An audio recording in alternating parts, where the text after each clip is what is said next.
And Rooney might have it back again here. It's Rooney! Welcome back to Candid Combat. It's been a minute. October, from what I recall. It's been since October. So we're finally back in the new studio. It's much upgrades, people. This is better than any studio we've ever been in. We've been in some pretty shitty studios. Some pretty crappy, out-of-touch studios in the past. But now we're here. This is a beautiful studio. At top of the line. I deserve it, I think. But anyway, a lot's changed with this channel since the last I saw you. The last time we had a podcast, we had 280 followers on Instagram. And we were really plateaued there for quite some time. And now we're at 700. Woo. And it is all because of cuck content. Apparently, we have built this church upon a foundation of cuck content and touching men content. That is the rock on which I built this church. 700 followers as of today and growing. But today, we're back and I have a very special guest with us today. We have the lovely Maggie Gordon in studio. Thank you for having me, Connor. I'm very excited to be here. As you should. Welcome. Maggie is a journalism student with me at this institution, and we both have a love of comedy. So welcome. Thank you. I'm super happy to be here. You know, you're the people's princess, is what I've heard. Giving the people what they want, the cut content. Yeah, man, honestly, I felt like I was cheating. Every time I did a cuck video, I did 3. I do trilogies. And every time I put it up, it was free views. I didn't even, near the end, I was just chucking it. Just put the word cuck. Yeah, throwing it up. Yeah, the second one had a revival. It hit, I think, 200,000. And then usually they grow for 2-3 days and they die.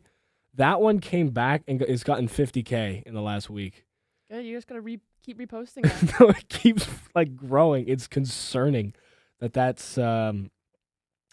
did that. You're asking for the DMs about now. Oh my god. Okay, so it's funny when I posted all these things. It was more the first one I did there, the when you're wrapping Christmas presents and you realize you low-key have feelings for men. That one, which has 380,000 views. It would really launch the channel for some reason. I didn't intend it to. That was supposed to be a one-off, whatever, and then it blew up. And then 5 guys texted me, trying to hit me up, trying to get some of this. Yeah, it's good to know you have options. Yeah, dude, the pickup line. We can talk about this actually. Is how men slide in. Other men. Yeah, or just women, just Riz in general. I would say is so much worse than I thought. I had one guy out before hello, how are you? You wanted to make a porno with me. And? What do you mean and? What kind of Riz? You gotta commit to that. What kind of shot is that? What kind of shot is that? Yeah, it's brutal. I think that would end your career there, perhaps. I mean, it worked for Kim. It could work for you. There's been a call. It seems to be the content people respond to. When I try to be funny, it's But when I sexualize myself as a sex symbol, that's what they want. Sex sells. It does. Do you have any funny stories about guys sliding into the DMs? I remember in grade 7, I had a few people hitting on me. I remember I broke the internet then. That was when I first blew up. And I posted a photo on my annual camping trip, and I had people sliding in my DMs. I think the best one I got was a classic, "What's good, shorty?" He called you shorty? Yeah. Damn. Yeah. Isaac Brown, but we don't have to say that. You just did. All right. Bro shot his shot and it did not land, I imagine. No. Did not land. Was he also in grade 7 at least? I don't think so, to be honest. Honestly, the Vancouver Riz, at least, because that's where I'm from, is a bit jarring. I think there's more of an age gap situation than there is here. That's fun. Yeah. Love that. Yeah. I don't mind that. I'm into a silver fox here and there. When you're 12? Chad. No. If I wanted to, I would. You would have been fucking perfect for the Epstein Island with this kind of fucking attitude. Oh my God. Yeah. I think that's what also growing up in a city is really funny like that. Because I remember I was 16 going to the UBC frats and stirring up business. Which makes me stressed out now being legal and going out, to be honest. Are you not afraid of that? Of what? Of like accidentally hitting on a 16-year-old? I don't hit on people. It's not. I drink and then get drunk and then go home. What's your riz? My riz is usually I play the long game. I'm a long game. Like I will worm my way into their life and slowly break them down until they give up and lose self-respect. Oh no. That's my game. Beggars can't be choosers, I guess. And it works.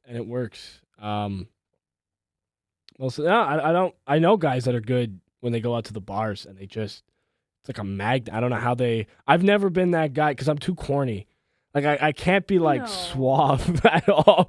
Like I don't even like I can't do that without laughing because it's funny to me that I've come up like there's no reason for me to talk to this person, but I have to pretend like there is, and that's really funny to me. Like I got to be like, yo. How are you? Yo, like it's funny to me. I can't do it. Yeah, that's fair. It's easy being a girl in that way. I don't have to do anything. Yeah, but here's what I've noticed because I've been working at a bookstore for a while, and most of the employees are women. I see these shots being taken. You get hit on a lot, but it's not usually wanted. No. Most commonly not. Yeah. Well, I think that also your efforts speak to that. Wearing them down till they quit.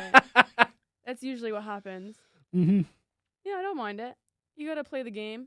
Get yourself out there. Player's gonna play. But what riz are you seeing at the bookstore? Oh my god! Like guys will just be like, "Can you help me find a book?"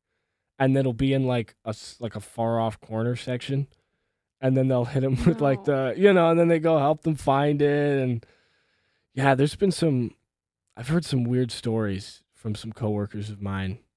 A tailor who was on the last episode in October had a few funny stories about that. If you want to go rewind to that, but yeah, it's usually because guys like to do the books. They think girls have this bookstore fantasy, so I've known guys that'll go to a bookstore to pick up one. They can't fucking read. They haven't read a book since the Hungry Caterpillar, and they're up here in the bookstore talking to them, and yeah, they'll be they'll grab like something by Maya Angelou or something and just sit down, hold it upside down. Yeah. And try to get. Tend to read walking through the aisles. Yeah. It doesn't work. I've never seen it work. But you've been approached at the bookstore. I'm not telling. We've already done that story on the podcast. I'm not telling that story again. Basically, the story is I got a lot of guys hit on me at the bookstore for the most part, or really insane women. I had a stalker for a bit there. I forget if we ever talked about her on this, but yeah, she would come into the store, and she would always find me, and she would be like, "Hey, can I get yours?" No, every time, but shut her down. I had to. Gotta keep your standards up, Connor. No, but what was scary is the one time I saw her outside the store, and I was like, "Okay, now you're in real life," and that is even scarier. I hate the crossover of that. It it's can't so be jarring. That's why I feel seeing journalism students out and about. Yeah, when they come into the real world. Yeah, or when they follow me off of the shuttle. Off the shuttle bus. You got followed off the shuttle by a nameless individual? I sure did. Yeah, he approached me in the hallway of school and asked me out. And I didn't know what to say, so I said I'd think about it. And then later that day, he followed me off the shuttle to my apartment. And I had to call my friends and change my course. That's fun. Yeah. I feel like that's the only like really jarring thing as women. Being followed is a really scary concept. As it would, yeah. I could see you doing it.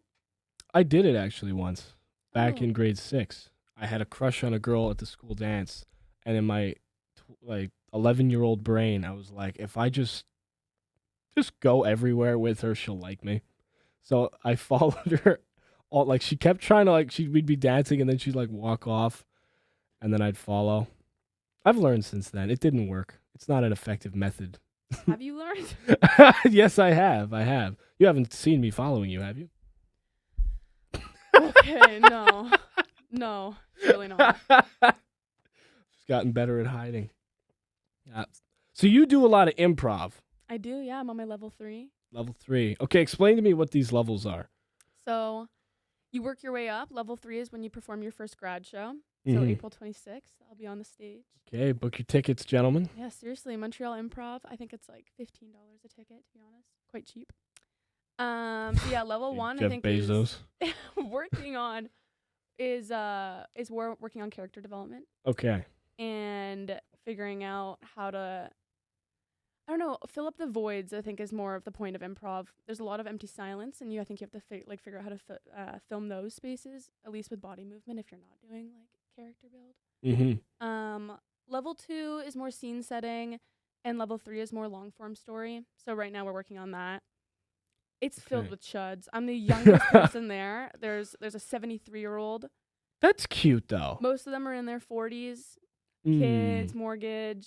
I like show up and I'm like, Oof. this is my life. This is people I surround myself with. No hate to them. I do love Well, them. at least you're not the 40-year-old. You're the.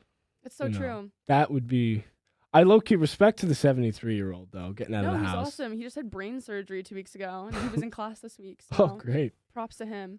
Yeah, good for him, I guess. So yeah, so you do long form improv. How long is a long form?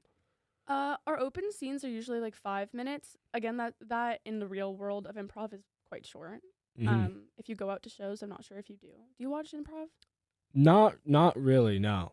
No, I don't either. To be honest, I don't go to improv shows. I don't know if I want to like do improv in the future, but I think it's a really good basis to like develop other skills. Thinking on the fly is like a big one. Well, a lot of the greatest comedians in Canadian history came from improv. And just in North America, like John Belushi, John Candy, Dan Aykroyd, like Second City, and the right? Woman, the reason why I started it originally was because I forget her last name, but Veronica something. She just got cut of the SNL, and she's from Toronto, and she started her. Oh, she's the Canadian SNL. Yeah, she started. Oh, her she's career, brilliant. Yeah, doing improv, and that's what made me. Because I was like, at a certain point, like I say all these things I want to do, but when am I actually gonna make the strides? Like I haven't done stand up since 2024, and I haven't, you know what I mean? So I think it was like a good stepping stone for me to actually like produce something that I'm like proud of. But I think at the end show it's gonna be an hour. Okay, that is. But not just me. Like it'll be a group, obviously. Well, yeah, I would hope. Improv alone, I think, would be dismal. Oh my god, well, that's the thing with improv is if it's done poorly, it is bad. It's so brutal. It And there are could be people bad. in my class. I won't obviously name names. I have to remember that. But yeah, it's a hard watch sometimes. But you know what? Like this is what I'll say. And like, of course, like starting in this career and like trying to make content like during this, like you're gonna get clowned. Like you just are. In the beginning, like everyone does. So I won't shit on them too much. At least they're making strides to like do something they're passionate about. But holy dead air all the time. Like I have to seriously like look away and like, sit with it for a bit. I mean, I'm sure they think the same about me, but not to toot my own horn, I'm pretty good. And humble too, apparently. Yeah, I guess it's important to whenever you do anything, people are gonna hate. Whenever you do anything, that isn't nothing. You can't really criticize nothing. No. But doing improv, people will. But it's good that you're going for it now. Like you said, you haven't done stand up since 2024. I hear that may change. It should change. Mm-hmm. I'm in the middle. I've recently rediscovered my book of my little joke book. So I've been doing some writing, but also, I definitely have to put more effort into it, make some more time for it. I've been focusing a lot too much on school, to be honest. I don't think you can focus too much, Yeah. Please get degrees. Summer's coming up and you'll have that. And just for people that don't know, like stand up, like first thing I learned, you got to have like a notepad. Like that's number one. You got to get a notepad and a pen because you'll never know when the dumbest thing you've ever thought of will come to your mind and then you can put it on paper. So that's number one for any of you who ever wanted to try it out. And Montreal is a great stand-up scene for Anglophones, which surprised me. I was nervous that I would have to find like a way to do it in French or something. I really didn't think it would be big, but there's a lot. Every day of the week, there is there's somewhere you can go do stand-up. It's always. The city of arts. Yeah. Yeah. Montreal and Toronto both have an insane for both improv and stand-up. Yeah, there's even open mic wise, there's ones Sunday to Thursday. Like you can find something to do in English. Yeah, that's there's not a even lot downtown too. Yeah, like a lot. Yeah, all I know over. You go to Burgundy. Yeah, Burgundy Lion on Wednesdays is really good. There's usually a pretty good crowd, but I like it. Like it draws in a lot of comedians from all over Montreal, and that's what it's nice to meet everybody and sort of see who's doing what and just to get and figure known. out what niche like you enjoy. Yeah, well, my shit's pretty fucked up. I don't do anything really clean yet. I haven't. It's tough. It's actually really hard to do clean comedy. Like just like something you could do at like a corporate event is tough because it's so much easier to just make your shit fucked up because that's funny. Yeah. You can't do that everywhere. No, that's why. I've told you before, but that's why I think doing this in your personal time is so much better than doing it for the school paper, because I just think that it would be impossible to do. I mean, again, also it's incredibly frustrating, like just having to have conversations with them. But I think producing something for their website, I think, would be bland. Well, they have to keep it professional because, news, student media they represent the school, and they can't, anything I would say on behalf of the school, it gets linked to them and they don't want it, all the pains. It makes sense. So I get it, but yeah, I'm glad I don't regret it all going out and just going independent with this. So I don't feel as chained. Yeah. It was back when I did this podcast with the school. I couldn't swear. Yeah. Because it was live and it was broadcast. So if I couldn't swear. I'd get in trouble if I talked about gambling, drinking, if I made any jokes that were a little too risque. So I think it worked out best for everybody that doesn't happen anymore, because it was just everybody was getting pissed off at everybody. Yeah. So yeah, it's definitely best that I've gone out and carved something for yourself. Absolutely. Yeah. No, I definitely see that. Because for those who don't know, I brought my sister and I went and saw Connor's stand up. Was that last semester? No. It was the beginning of Yeah, it was a couple weeks back, a couple weeks back, and yeah, that was an interesting experience. You were really good. I just think that like Sonia, there's a few people there who are she's like a little so jarring. funny. I love her. She's so funny. Yeah. Well, some comedians are just really good at torturing the audience. Yeah. And just making them squirm. I had a comedian twerk on me. Yeah. The other week at Hurley's. It was an open mic, and his opening bit is he pretends that he's at a strip club. He thinks he's at his second job is the joke. And because he knows me, he's doing his like striptease, and he comes into the audience and starts twerking on me. And that, like, some comedians are so good at just making you like, oh. It seems like you often get yourself positions where men are hitting on you. Like, do you think this is something maybe that you're putting out there, or do you think this is? I mean, you can't blame them, can you? It's not their fault. I get it. You can't blame the guys. I have no hate towards them. It's just not my cup of tea. I think you like it. I think you're in denial right now. It's the first stage. Well, I do like the attention. Yeah. I won't deny that. Attention is nice. Yeah. Wherever you can get it, Connor. Keep it real. Okay. Yeah, so that was a fun night. Yeah, because I was Burgundy Lion, you came in, and I heard they basically picked on you all night. Yeah, because I showed up and they were like, they pointed to me and my sister. They're like, "How did you hear about this?" I'm like, "Oh, my friend Connor, like he's doing an open mic." And they were like, "Oh, who's Connor to you?" I'm like, "Oh, he's just a friend." And then instantly you fucked from up. there, I know. I'm sorry. They were like, "Poor Connor, like you're clowning the shit out of him." Like, and every time anyone came up, I was like their opener. They were like, "So tell us more about this." But I heard they gave you a good slot because of it. Oh yeah, I just walked in and all of a sudden I was in primetime open mic slot. I was like, "You're welcome." I usually go last. It's the opposite of what you like. You think bands and everything. It's all about going last. Yeah. Stand up open mic is the opposite because people leave. Yeah. So you want to go first. Because usually an open mic, there was a show. And the open mic's like, if you want to stay, here's a bunch of other guys that are going to try their stuff out. So if you go last, if you have people in the audience, I've done it to empty rooms. Yeah, there was almost no one there, and the last person. You sat with us, but... Of course. But I stayed till the end. I've got some respect. Yeah, as you should. They're all great. Like, I thought it was really funny. And I thought the people who were doing it, like, had good energy. There were some people who... There was one guy who was, like, on something. Do you remember that guy?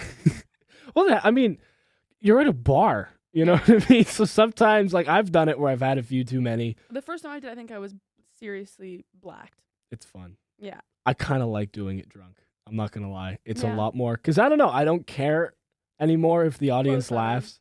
Flows better. And usually what happened to me is I'll be in a space for the comedians talking with them, and we're drinking. Yeah. And I go last, right? So it's not like the guys that go first, they have a beer, and then they go up, and then they come back and keep talk. drinking, yeah. I'm the last. So I'm just there the whole time, and then I'm Guzzling. last, and I'm going up. But it is fun. Yeah. I When was the first time that you did it? stand up? Yeah. If we're going all the way back, we're talking I was in grade 9. And like you did an open mic, or was it with your No, school? this was with a talent show with school, and I did it 3 times over the course at the high school there. I loved it. Obviously, I was too young to really hit the bars and stuff like that. And it was only this December, because it was like what you've talked about. It's that thing that you're always saying you're gonna do. I'm gonna do it, and I'm gonna, because I started the podcast and I intended to do stand up right after, and even the podcast, let's be honest, this has not been the most consistent of arrangements. We're working on that. But I said I'm going to finally do it. So in December, I wrestle with a guy who does stand-up. He's great. Jamie Boom Boom Mancini. He's hilarious. And he told me, I just jokingly said, oh, when's a good time to do an open mic? I'm thinking about getting into it. And it was kind of like in the next couple months, sometime. And he said, go, come tomorrow. Come tomorrow. It's Wednesday. Be there. And you did? And I didn't do it because I was too scared. So Yeah. I didn't even sign up. I was so nervous to just watch. I paced in front of the bar for like 10 minutes just to get in there. And then I found out I would have had to sign up or whatever. So I didn't go up, but I watched it. But I don't know if you got this. Just being in the audience, I got the bug. I was like, I actually want to go up there. It's also way more inspiring when you go up and like you see people fail and it's Mhm. okay.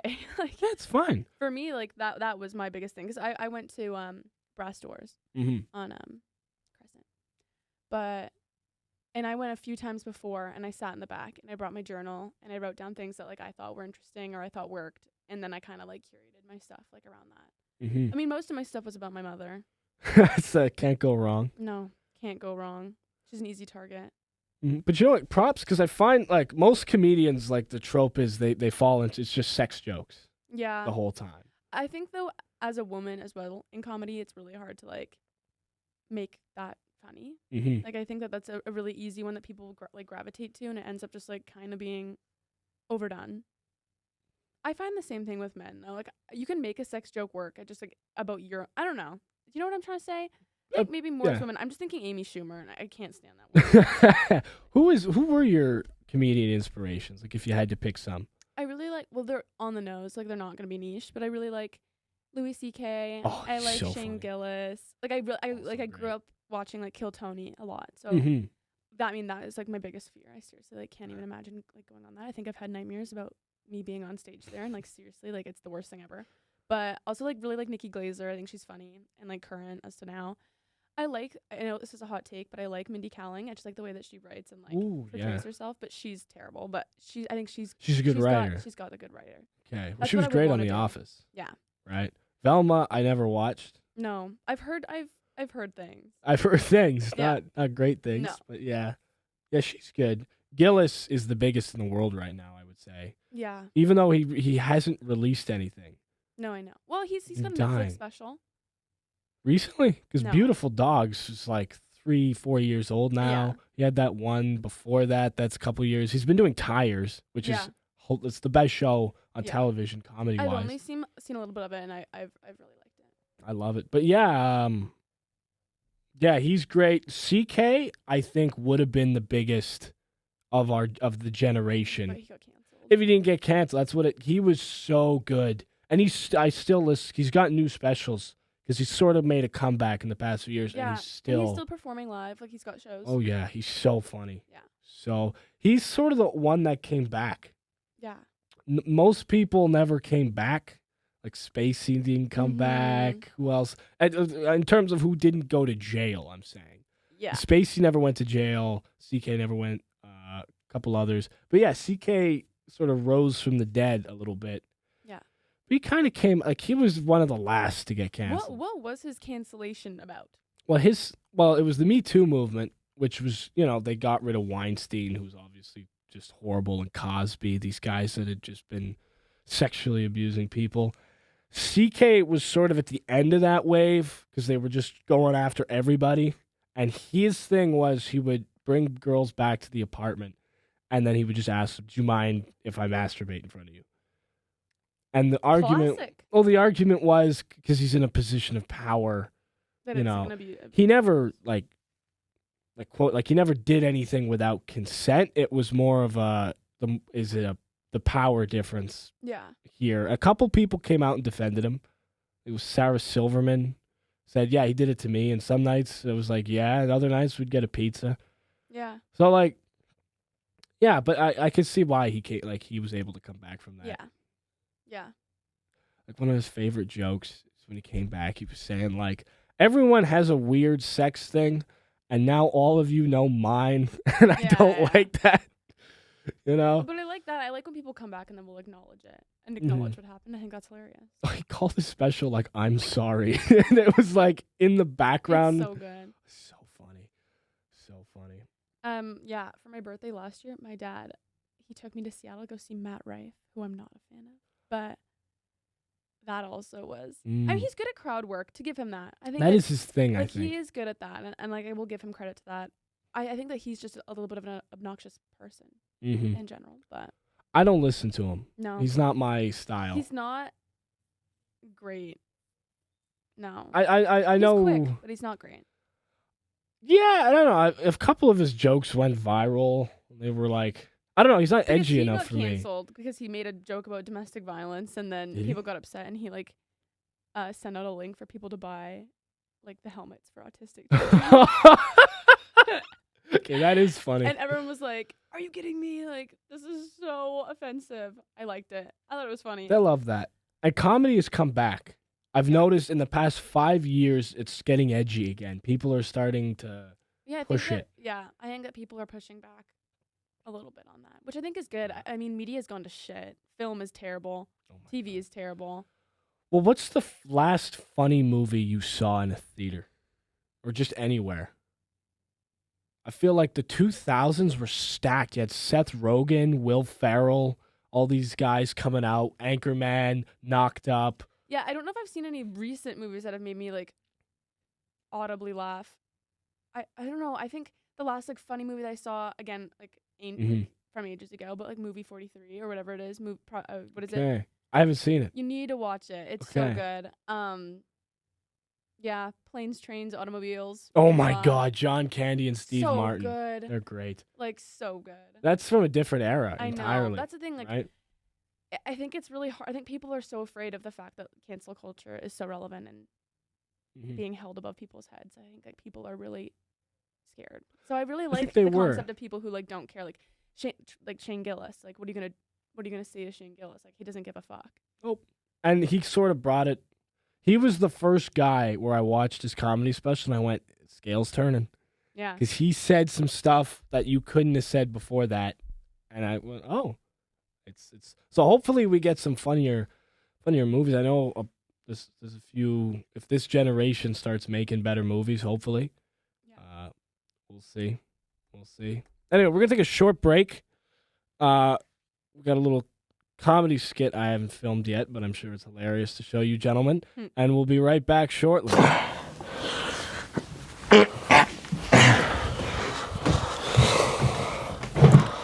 Looks like someone's in the hay pretty nice, huh? What are you doing in my bedroom, man? It's here to watch. This is where I sleep. You're just watching me sleep? I'm pretty tired, but watching's fine for me. I'm okay with a watch. You like to watch me sleep? Well, just sleeping, yeah. Instead of sleeping? Well, I would like to sleep, but I'm fine with just watching. Sometimes you like to watch other people. Just watching. Where did you come from? Beneath your bed. How did you get there? That doesn't matter. All that matters is that you get some nice, deserved shut-eye. Do you want me to go back to sleep? Yes. Okay, I can do that. On my Sleep back, tight. stomach. Anything's good, but Is there a whatever makes you preference? comfortable. Well, I don't know, because I mean, you've come all this way. I want to do justice by like. Is there something you like when you're watching someone sleep in particular? I mean, I don't have a preference. Am I having disturbed sleep, and is it more like a or is it like a happy sleep, like a Like Can you try an evil sleep? I could try that. Yeah, like an evil sleep. An evil sleep, yeah. So yeah. They're coming in the back. The back door. Grab the children. Like that. I don't like how you said coming in the back door. Okay, I could fix that. Well, there was a home invasion. Oh, there was a home invasion. Yeah. Already. Okay. So evil sleep. You didn't like my. Well, you didn't like evil sleep, like nefariously evil sleep. Grr. What the fuck was that? I'm just doing my best. Okay. I don't know. That was like animal evil. Okay. I want evil. Well, I want nefarious. You're just watching. Okay. I'm the one doing all the work. Like, how's this?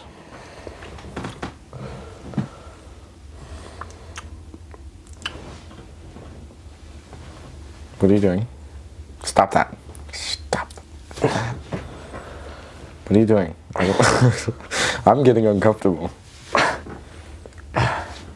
Can you stop? Is that evil enough? Just gonna go back this way. Just. No. Well, okay. Well, I guess I'll have to sleep all by myself then.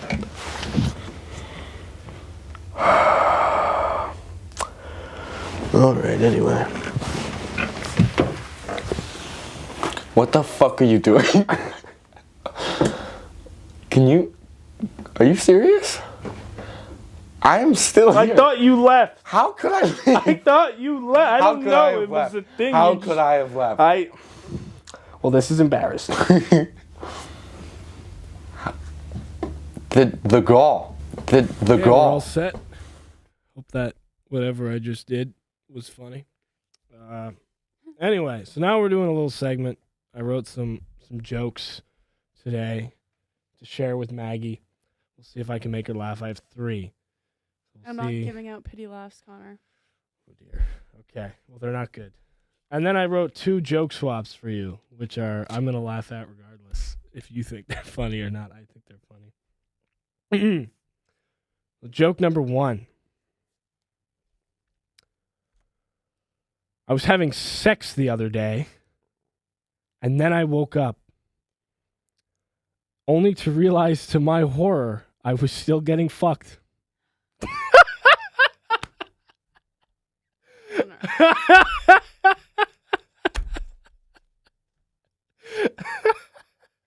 Okay. Thoughts? Concerns? No, I actually thought it was good. Thank you. I think you're Thank good. you. Yeah. Yeah, I woke up from the nightmare and it was still... Still living it. Yeah. I love that one. Oh, here's a good one. It's the end of March in Montreal, and it was snowing yesterday. And I still gotta salt the front walkway, and the Americans have the gall to say they're the ones with an ice problem. I like that one, Connor. You're Oh, good. thank you. That- That one gets mixed reactions at the comedy club. That one's like... You're teetering the line? Mm-hmm. No, I think it's good. Yeah. Keep the ball rolling. Okay, number 3. I love this one. This is my favorite. Might not be the funniest, but this is definitely my favorite. So my buddy was complaining to me how expensive everything is nowadays. And I told him I hadn't really noticed, to be honest. I hadn't noticed. So he asked me, he's confused, he says, so what do you do for work that you don't notice how expensive everything is? And I said, I'm a professional thief. Ooh. Connor, you're chud. Seriously, like, dad joke city right there. That is good. I will be using that one. No, I like it. I love, like, Norm Macdonald inspired jokes. Yeah. You know who he is, Yeah. yeah? He's so funny to me. I just love how dumb his he was genius. No, I agree with that. It's like not too subtle way of being. Yeah. No, it's good. Well, his best joke ever was about he had two that I consider his best ever. One was anytime he would go on a show, because he knew they were sensationalists, he would go on and he'd say, "I'm actually a closeted homosexual." So the host would be like, "Oh my!" It's kind of like if you ever seen The Interview. "Oh my God, Norm Macdonald's gay on my show. He's making the announcement. It's big news." But then they'd be like, "So you're gay?" He'd be like, "No, I said I'm deeply closeted." And they would go back and forth. He would just be like, "I'm not gay. I'm deeply closeted." No, he's good. Genius. I don't think I've actually seen that, to be honest. But Oh, you gotta look. And the other one was his moth joke. He would it's like a 3-minute joke, and he would just be like, so a moth walks in to a dentist's office, and the dentist asks the moth, like, "What's wrong?" And then he would go on for 3 minutes with the moth just pouring its heart out about its personal problems. Like, he'd be like, my wife, Moth, I think she's in love with my boss, Ted Pola, or something, like it's some weird name. And he would just go on, "My kids, they don't love me, they don't respect me anymore because their mother's in love with my boss and they know it." And then at the end, the dentist just goes, "So, why you here, man? You should be at a therapist's office. What can I do?" And the moth says, "I don't know, the light was on." And that is so genius. yeah, that's really good. I really like that. Okay, I have to see this. I'll Yeah. search it up after No, we do this. Norm Macdonald, he's brilliant. But anyway, I've made 2 jokes for you for a little joke swap. Okay, I'm just gonna read them. I'm not gonna Yeah. read them first. Nope. I, Maggie Gordon, hereby pledge my eternal soul to Moloch in exchange for Connor Rooney to receive fame and fortune. That is what's called a business move. You're an asshole for the second one. My name is Maggie Gordon. The P stands for punctual. I was an hour late today. Fuck you. Fuck you, man. Oh, why would you? I didn't ask you to pledge your soul to Moloch. That's a blood bind right there. Like, I wish I had some stuff prepped for you. Just wait. Just wait. It's so selfless of you that you would do that. It's pledge your eternal soul to to Moloch. Anything for you, Connor. Yeah, and then now the podcast will blow up. Yeah. And yeah, you were an hour late. I'm sorry. Hour and a half late, actually. I slipped in. I'm Mm. sorry. Mm-hmm. Anyway. I think those were good, though, to be honest. Thank you. Not the jokes you wrote for me. Those were terrible trash. But Those were awesome. I think you're getting the ball rolling. I honestly think that you're getting better. I can see it. I hope so. That's you want to? Okay. This is like one of my first jokes I ever written. It's so bad, but I love it, and it's okay. But you'll see how my style's the same. It was bad. I got Tinder recently. The trouble is, I haven't got any matches yet, which has made it really difficult to start the fire I'm trying to build. Making it difficult, Connor. Making it hard to be That's here. such a good play on words. It's just not funny for some reason. Yeah. See what I did there? Match, I Tinder, know, Tinder. I It's know. you see where I was going with it. I know. It's not you're not digging very deep with that one. It's like what they're laid out for you. You lobbed it to yourself. Yeah. Cranked a dinger there. No, yeah. I only did that on stage once and never again. No. That one bombed so bad. I didn't mind your therapist one when I was seeing. Oh, the therapy joke.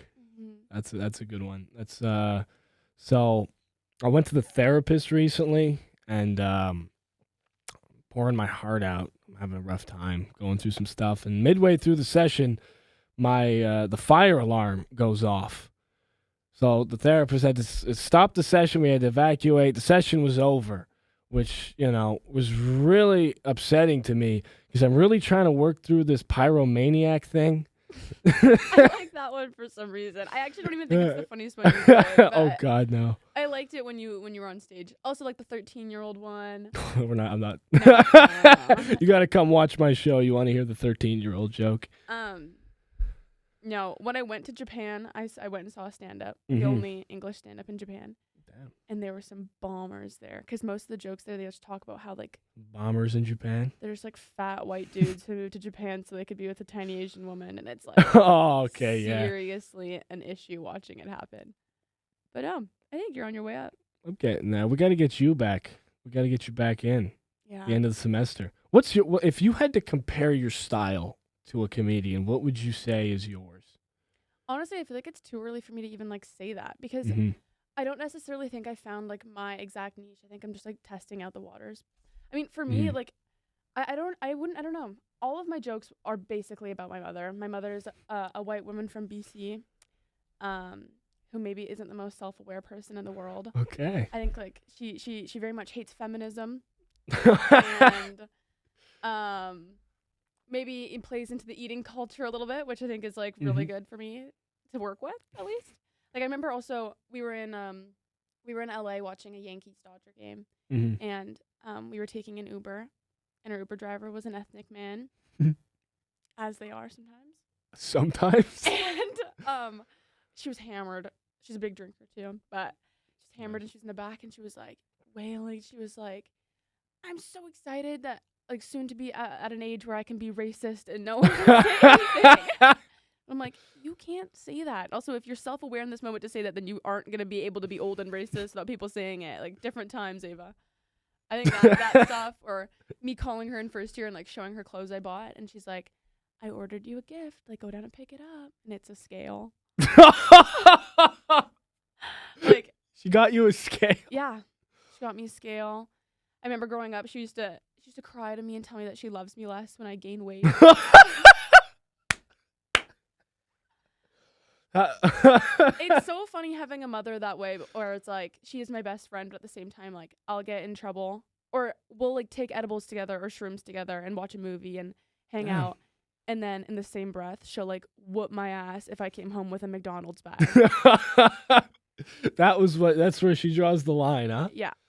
Damn, that is so funny. Yeah. I see where you just go up on stage, just talk like this.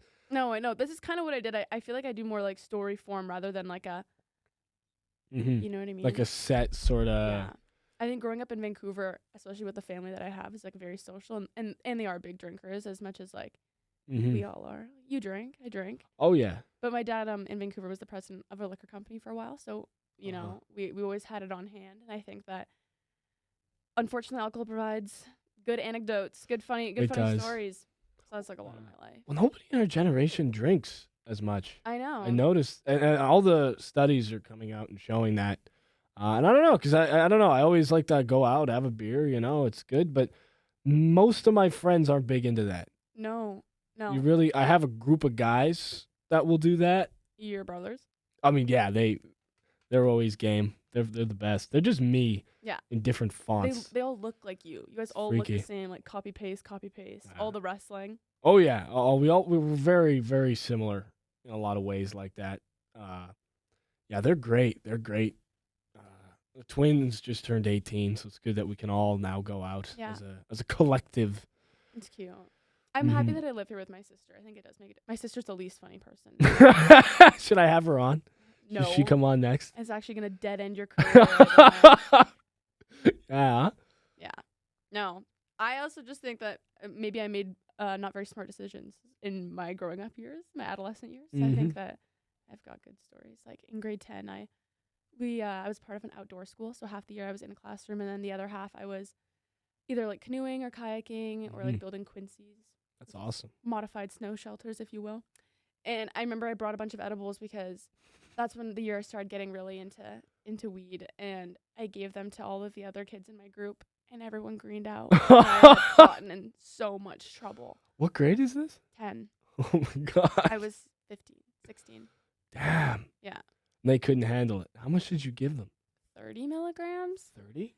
The Fuck. For a first time? The first time that I did edibles, this is actually a good story. The first time that I did edibles, I was going into 10th grade, and it was my friend's, Izzy, my friend Izzy's birthday, and we were all going to do edibles and play, what is it called? It's not Pictionary. whatever, some sort of game like that. Okay. Whatever. I don't know. Telestration. Boom. Oh, yeah, So okay. we're going to take an edible, play telestrations, eat cake, hang out, whatever. I'd never been to this girl's house before because I was just in the friend group because of the mutual friends, not necessarily her. Right. And I had never done edibles before, and I remember talking to my friend Emma before, and I was like, I'm really nervous. Like, I don't, like, I'm not really, like, that into weed, and, like, I want to participate because I don't want to be left out, but I am, like, feeling a bit anxious about this. Again, like, I was 14, so I was, like, bit tweaking, bit in my head. Young Or lad. 15, I think I was 15. And we show up there. We had ordered from this website called Cheap Dabs in Vancouver, which is, like, it's a service that delivers, and they rarely check ID. So growing up, we would always use that outlet, which was super convenient and probably dangerous. I don't think I'll ever have a fully developed brain because of it, but that's okay. So we get there, they pass me an edible, I take it, I'm like, how much was that? They're like, 100 milligrams. And I'm like, oh, okay. Like, I have no concept of what I should be taking, what I shouldn't be taking. I'm probably one of the bigger women out of my friends. Like, my friend group in Vancouver, they're all very petite, like 5'2", 90 pounds. Like, they're quite small. Yeah. And so I was like, I'll be fine. Like, I'm a tank compared to these women. Like, I got this in the bag. And Izzy's parents are upstairs. She lives in this, like, beautiful house in Kitsilano, and we're all in the basement. And I look over, and my friend Emma, the one who was convincing me that everything was going to be fine, is bright red. And I'm like, are you okay? Like, what's going on? She's like, I'm just really hot. Like, I'm just really hot. And I'm like, okay. Like, I don't feel anything. So I go downstairs with my friend Jada, and I take a little bit more. Like, Oh my number God. one problem. How much more? I think 15 milligrams. 115. Yeah. So I'm sitting there. Emma starts now having a panic attack. She's like, something's not right. Something's not right. Like, I'm dying. I'm dying. I'm dying. So we're, like, trying to figure out how to calm her down. Izzy's parents are very strict, so we can't, like, have this be an issue. All of a sudden, like, we hear Emma in the back, like, in this back room on the phone with her parents. And she's like, don't stop laughing at me. Like, stop laughing at me. Like, something's wrong. Like, you need to pick me up. So she's, like, calling her parents, freaking out. None of us want to be in that room with her because at this point now we're all stoned. I'm so high. Like, I don't even know what's going on. I'm just sitting there, like, not speaking. I'm just like, oh my God. Like, and I'm like, I can't be in that room with her because I'm going to panic. Like, you know, when you, like, can't be in the same room with someone who's, like, feeling a type of way if you've done something together and, like, you, like, it's just going to resonate with you. Yeah. So I'm sitting in the living room, whatever. Izzy goes in. Her parents finally get here. We walk her upstairs. All her stuff is still in the basement. So we're following her with her shoes and her bag and everything. She gets into her parents' car. I go back downstairs. I hear Izzy's mom come down to the main floor. And instantly Izzy's like, no, mom, like screaming, crying, like freaking out. Izzy's mom comes downstairs. She's wrapped up in a robe. And I'm so high. I don't know what's going on. I look up at her. No one told me, but Izzy's mom has cancer and is completely bald. Oh. I start losing my fucking mind. I'm like, you have to be kidding me. Like, this isn't real. Like, this isn't happening. Oh my like, God. what am I supposed to do? She looks at all of us. She's like, I'm giving you guys the opportunity now to either you guys can call your parents and explain to them what has happened, or I'm going to call them myself. Everyone's panicking. Yeah. She looks over at my friend Maria. They're a good family friend. She goes, I already called her. Oh, so she's already cooked at that point. She's white. All my friends are calling their parents. They're all tweaking out. Like, they're like, I hear Maria on the phone. She's like, no, I don't abuse drugs. I don't abuse drugs, Mom. Like, I'm so sorry. I'm sitting there. I'm, like, crafting a text to my mom because, like, my mom doesn't know Izzy's family. It's not that big of a deal for me. I mean, I'm younger than everyone by a year, so I'm about to get my ass beat. I'm, like, so afraid. So I'm carrying this text. I'm like, hey, Mom, like, I'm in a bit of a pickle. Like, I did edibles at Izzy's birthday, and, like, Emma had to go to the hospital. I sent it to my dad. So my dad instantly calls me, and he's like, is this real? And I'm like, I don't know. Like, you tell me. I'm so high. I don't know what's going on. I'm like, I think so. And he's like, takes a moment. I'm like, fuck. And he's like, are you having fun? And I'm like, yeah, I'm having fun. He's like, well, you stay with the girls. Send me Izzy's mom's number. Like, I'll clear the air. And so I do that. I'm chilling. My dad's now getting sentimental. He's sending me photos of me as a baby, telling me he misses me. I think he's fucking with me. I'm so high. God damn. And everyone was tweaking. And that was my first time with edibles. And Izzy was banned from hanging out with us for 2 months. And that was that. That is so. Did the mom's okay? Yeah, she beat cancer. There we go. Okay, just so Yeah, this was everything's fine. This was back in 2022. 2021. she confiscate the stash after? Yeah, like she had done some research apparently on her own, and she was like, the amount that you guys took like could take out a homeless man on East Hastings Street, like, which if you don't know, that's like the homeless city in Vancouver, like homeless block, which is also just untrue. I mean, they're doing heroin; they can take. Well, and fentanyl, yeah. It's for 15-year-old for your first time going straight to that is insane. And you didn't green out. No, you are a tank. I've never greened out. Oh, really? Not once. Wow. I've had like moments where I've thought about I was gonna panic, and then I'm just gonna sit and chill. It's the BC in you. It has to be. It's got to be. It's just in your guys' blood. I can't believe it's 21 here. Like, it's bullshit. So stupid. It was 18 when it first came out, and they moved it to 21. But also, our drinking age is 18, where your guys' is 19, which I think is insane. And weed is 19 as well. Right. Yeah, I think, I don't know. I think it's obviously they've done studies, like, from a medical perspective, like the developing brain, you shouldn't do it till you're 25. So they probably wanted to push it back. Has it stopped anybody? No. I don't think so.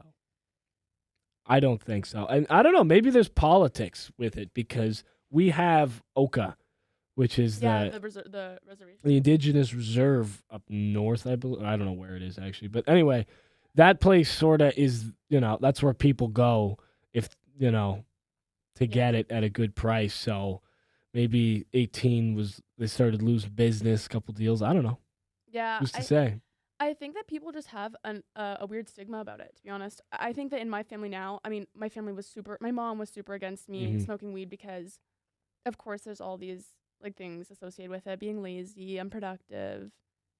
Yeah. Munchies. My mom would hate that. Well, you get fat. Yeah, you get be a big. fat chud.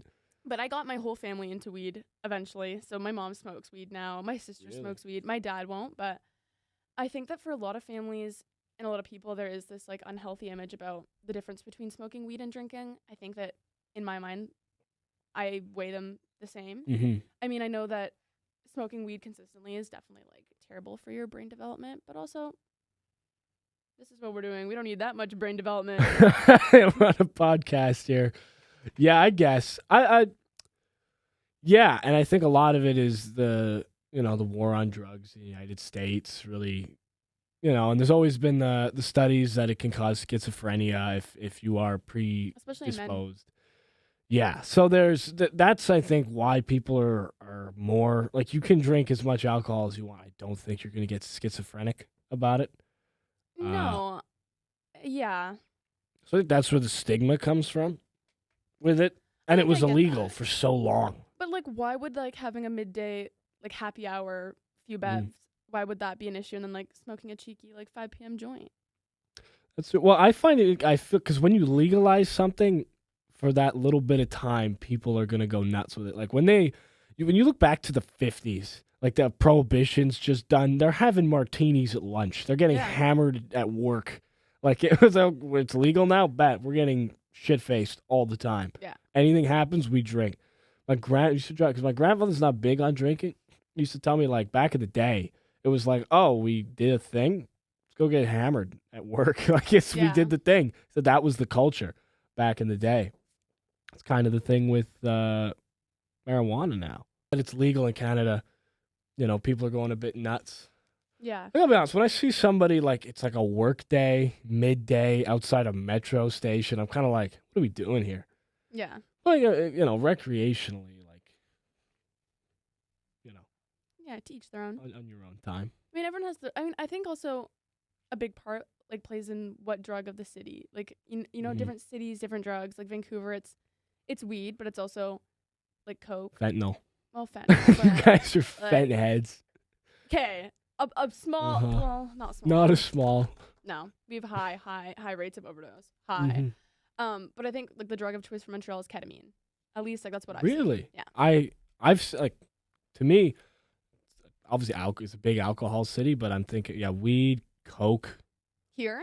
Fuck yeah, coke. Ketamine. It's ketamine, Connor. I've never seen ketamine in my life.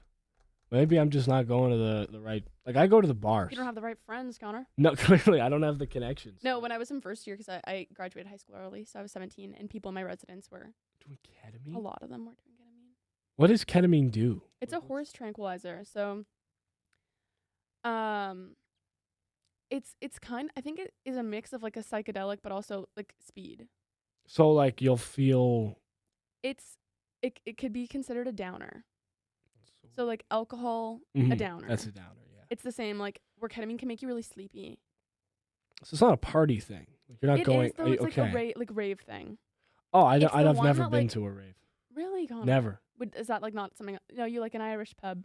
Yeah, I do the bars. So that's alcohol, weed, and coke Yeah. is what you see at those. And I mean, obviously I've never done cocaine, but like you can tell when it's happening. Like, Yeah. you can see when I someone's hate sneaking being off. around people on cocaine. I like can't have them speak to me. You're talking nonsense right now. Absolute nonsense. But Vancouver, yeah, I think it's mostly weed, and so a lot of people don't drink in Vancouver. I think that culture is dying. Vancouver's bland. It's beautiful, but it's drab. I've heard it's gorgeous. The nature out there Yeah, it's really. is stunning. It's just expensive now. Yeah, you know, it was is real. the I thing. was very lucky to have grown up there, to be honest. Mhm. And I do think that I have a lot of good stories from my time there. So we've heard. Yeah. So we've heard. But I don't know. I've been around Canada for wrestling tournaments here and there, and if I get lucky, I'll get to peek into some places. But I'll be honest, I love living in Montreal, and I don't think unless there's a big opportunity for me to go somewhere else, I would. Like I've been to St. John's, Newfoundland. It was beautiful. Yeah. Oh, and a great. I Yeah, love the nature is insane there. the nature, the people, I love a beer culture. Yeah. You know, like I don't know, people don't really drink beer in Quebec as much as other places, but like it's all pubs. Yeah. Like they have George Street in St. John's. It's just pub after pub, and there's live bands and singing and dancing. It's great. I love it. The one thing I will say about certain parts of Canada, if you didn't grow up there, you will never be one of them. Yeah. And in Montreal, like you're not from here. Yeah. But at a certain point, the city adopts you. We're used to it. Yeah. I would say I have a few issues with Montreal and then a Ooh. few positives. I do really like how young the city is and how student oriented it is. Like I've never found that there's not something to do. Mm-hmm. How am I supposed to improve my goddamn French if no one will speak to me? Like no one will speak to me. And as soon as I try, like they'll switch to English. I'm like, give me an opportunity. Like, whatever. Finding a job here is gonna be impossible for me. So my plan is to go to Toronto. I mean, being in that sort of city though, like there's no nature, and that like really bums me out. I mean, I guess you have the lake, but like I had the ocean in Vancouver. Like, Yeah, it's a very different vibe. yeah, but I don't think I'll be able to afford to live in Vancouver Mm-hmm. until maybe I'm super successful in my life. Just which I will marry be. well. Yeah, That's my plan. seriously. I'm gonna marry like somebody who's got money, so I can just keep doing A this. Saudi prince, Whomever is willing I to mean pay for all princess, this. of course. Whoever's willing to pay for all this, honestly, at a certain point, unless this blows up. Just be a super senior student and just use this room all the time. Oh yeah, that's the idea. And we're gonna take a short break, and we'll be right back for a very brief closing segment. Okay. Stick with us. See you soon. Ladies and gentlemen, welcome back to Candid Conniptions. I'm your host, as always, Connor Rooney, and let's get into the news. The Epstein Files. So the Epstein Files were finally released. And we were told they didn't exist last year, but apparently they do exist all of a sudden, and they have now confirmed that a lot of the elites are pedophile rapists. And what we did with this information was nothing. We marched more for the fucking turtles. So, yeah, so basically, pay your parking tickets like a good citizen, and don't forget to pay your taxes, and yeah, just take it like a good little citizen that you are. Moving on. Tipping. A new study in Canada has shown that 2/3 of Canadians are tired of tipping, and they want the government to do something about it. And I agree. Government of Canada, you need to quit tipping and just shove it all the way in at this point. No Kings protests. The No Kings protests have been raging throughout the United States, and in response, the Trump administration has invited King Charles III to visit the U.S. this April. I'm Connor Rooney, and this has been Candid Conniptions. You You go first. You go Okay. first. We're doing a lightning round. Would you rather? All right. I have a few, but I think I'll do. Would you rather relive your birth or watch your conception? What the fuck? And like relive it as in right now. You'd be as conscious as you are now. Oh. What is wrong with you? What is the matter with you? Oh my god. Oh, that's one of the worst questions anyone has ever asked me in my life. Well, I'm not watching that. I don't have enough money to pay for the therapy that would require to unwind. Oh, relive it. Do I then get to relive my life, or I just snap back here? I think you just snap back here. Fabulous. It's not an opportunity to reconcile your sins, Connor. You have to live with that. You know what? I'm taking that option because I don't really see much, do I? No, I guess you ain't covered in goo. Yeah. Yeah, I guess. I'll take I couldn't. Couldn't do the The other one conception. would break. I would, yeah. No, I'll relive it. Low key, I did it once. What? I've been there. Oh, I was okay. born. I Okay, did yeah, it once, I'll do yeah. it again. I talking about the second part. I was like, No, I you've wasn't. been there. I wasn't. Well, I was not there for that. So low In a way key, you were. You're always there. well, not quite. It wasn't conceived yet. Okay, that's true. Parts of you. Were involved, but no, yeah. So, yeah, I did one once. I turned out okay. The other one, we don't know. So I'm gonna do the Yeah. one I've done before. Been there. Low key, don't even remember it. So it couldn't have been that significant. Okay. You know what? I'll take that answer. I feel like that's good. Uh-huh. I have another small one. If you Okay, want. let's do it. This Let's one's do it. less fucked. Would you rather constantly smell farts or constantly smell like a fart? This is gonna be a fucked up question. I have to answer back. Am I smelling my own or other people's? No. Because that's a big difference. No. Everyone likes the smell of their Yeah, own that's farts. lit. I would pick that one in a No. heartbeat. You would constantly smell like, I guess, your fart. Just But if you're constantly smelling a fart, it's a bad one, and it's not you. That's the rule. and I can't do anything to not smell like one. No. Right. No deodorant, no perfume could ever cover this. Cologne, you're done. Oh my god. Would I get used to? I think eventually I'd get used to the smell of other people's. But think about food. Like 70% or not 70%. Some percentage of taste comes from smell. Yeah, but I feel like your brain is powerful. Eventually it'll regulate it, get used to it, and adapt. I'm taking that. Fair.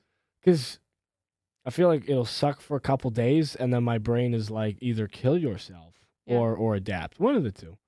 We'll figure it out. Okay, I'll take that too. All right, here's my question for you. Would you rather every time you smoke, you gain 2.5 pounds, or every time you smoke, you lose 10 strands of hair permanently? Oh my god. I don't know if I could do the gaining 2.5 pounds every time I smoked. It's not, I you could just- burn it off. You could come out with a workout, Fuck. but every time you And I smoke, have great hair. I don't know. you can't get the hair back. But you have a lot of hair. Maybe you know what? I think you actually make a good point. Like maybe I just get super into fitness, and but if I am gaining 2.5 pounds, like it's of fat, right? Not of muscle. Oh, it's fat, yeah. Every time. This would take me a really long time to work this off, though. I mean, you know what? I love my hair, and you know what? If I was fatter, I'd probably be funnier. We're gonna go with it first. Oh, interesting. Even if it lost you your mother's love. 2 birds, 1 stone. I guess. Like. Oh, that's great. I think we're going to leave it at that. Thank you so much for coming on. And welcome back to the podcast in general. Now that we have a studio, we should be a lot more consistent. One last time for Maggie Gordon Woohoo, thank you joining so much, us. Connor. Goodbye, everybody.